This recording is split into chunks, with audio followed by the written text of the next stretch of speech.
so back to the technical part, and that was a really rough week of me trying to make it work. Mhm. And the best way for doing this is to um, divide the work into smaller step and focus on the smaller steps, creating black box with all the nasty stuff in it. Mhm. And then you can use this black box as if it was a working thing. Most of my book is horrible. Like most of the code making it work, it's horrible. But if I made it in a way that all the code was in like one script, Mhm. I could not handle it. But I'm working on parts. So first I'm working on one page. How do I make one page work? Mhm. So I modeled the page in Blender with the animation to open the page. Mhm. The animation took a while to figure out because the the the shape was beautiful. Mhm. And then when I tried it in the game, it deformed all the texture. you know Well, you've so clearly yeah done like a really good job in it. Like looking, I keep looking at it. I'm not noticing anything that like looks like it looks like a book that's flicking through pages. I went really far with it because I'm even making the how do you call that, the back, the back of the book. Uh. I'm making that slightly change its angle when you Oh. go through the pages. Oh god, you are insane. And also the page is angled to lay on the table. So and the more pages you flip, Mhm. the more they will be packed together because they're more weight. Right. Yeah. But yeah, so I work on one page to make one page work when I open. Then I work on the same page, but now I need to open it in the different position. Mhm. I don't have an animation for closing the page, and I cannot use the same animation because if I use the same animation in reverse, the physics is not the same, because when you take a page and you flip the page, Mhm. that will be strange to play that animation in reverse, because Right. that will mean that you, like, if you had to do that with your hand, that will Wait. mean that Okay. you So I'll you grab a take book. this. That'll be easy. I'll just grab a book. I have some books here.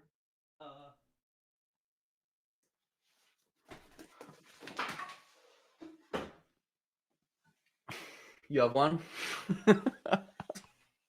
What's happened here? Okay, there we go. We're good.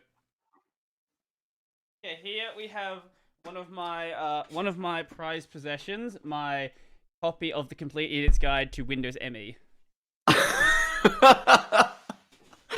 Okay. I paid like $3 for this. Okay, so let's say with this here. Let's say we have this page that we're flipping over. Say this one here. So if you were to just, I don't know if you, there we go. Here, yeah. So if you just flip that back over like that, Yeah, yeah. it's It, not it's not the same animation if you open it mm-mm. and if you open it so what I did is each time each time I played animation in reverse, my page do a 180 rotation Mm-hmm. so that I can open it in the other from the other side. Oh, actually, that's okay. But then the textures are wrong. So at the same time, the textures Of also course they are. flip 180. Mm-hmm. But as I said, all of this crazy stuff, it's a black box. And now I can use a page. This is one page and it's working, I can open and close the page. So now I create a new so it's called scene in Godot. a new scene where I use my page to be able to. So I have also the textures that are rightly mapped. So now I create a new page with textures that I can have 2D stuff drawn on them. And I was amazed. At first, I was like, I will have to pre-render the text for all the pages. I didn't have to. All the pages, I think there's more than 100 pages. They are all drawn. So they're all only drawn once. Most of them are only drawn once because I only need the picture to be drawn once.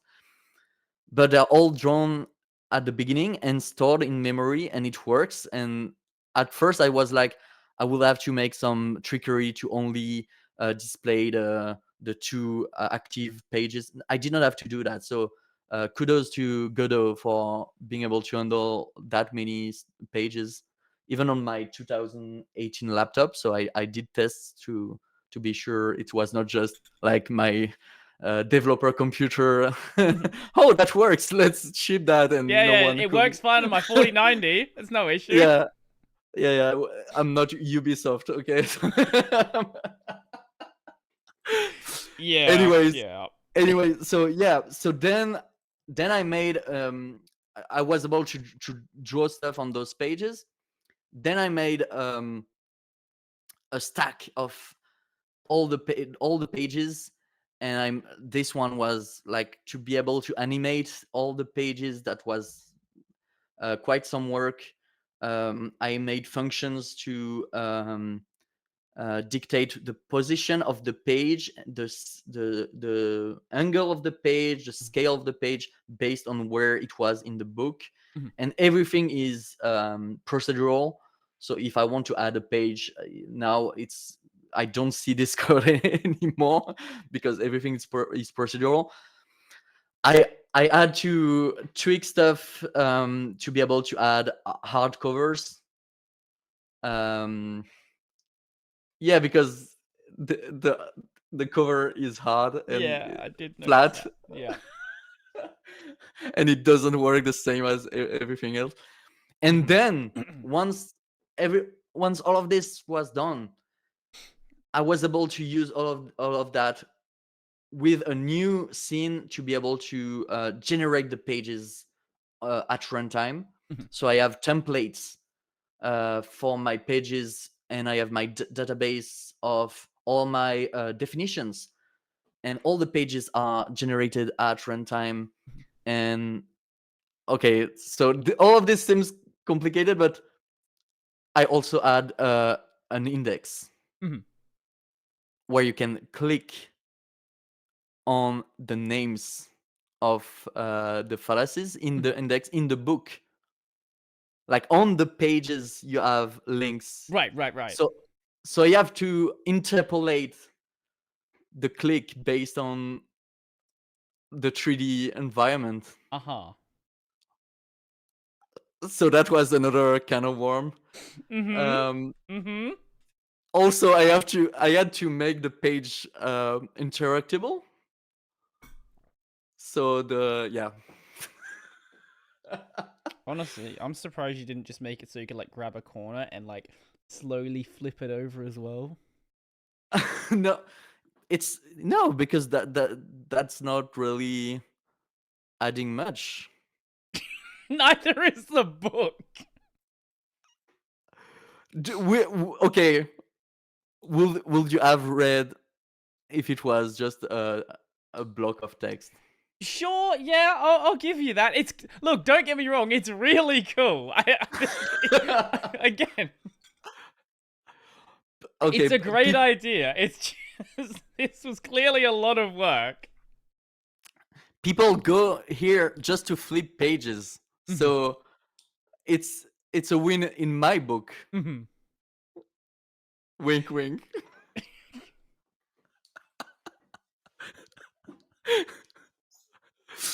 So how long did the book take you? Okay, the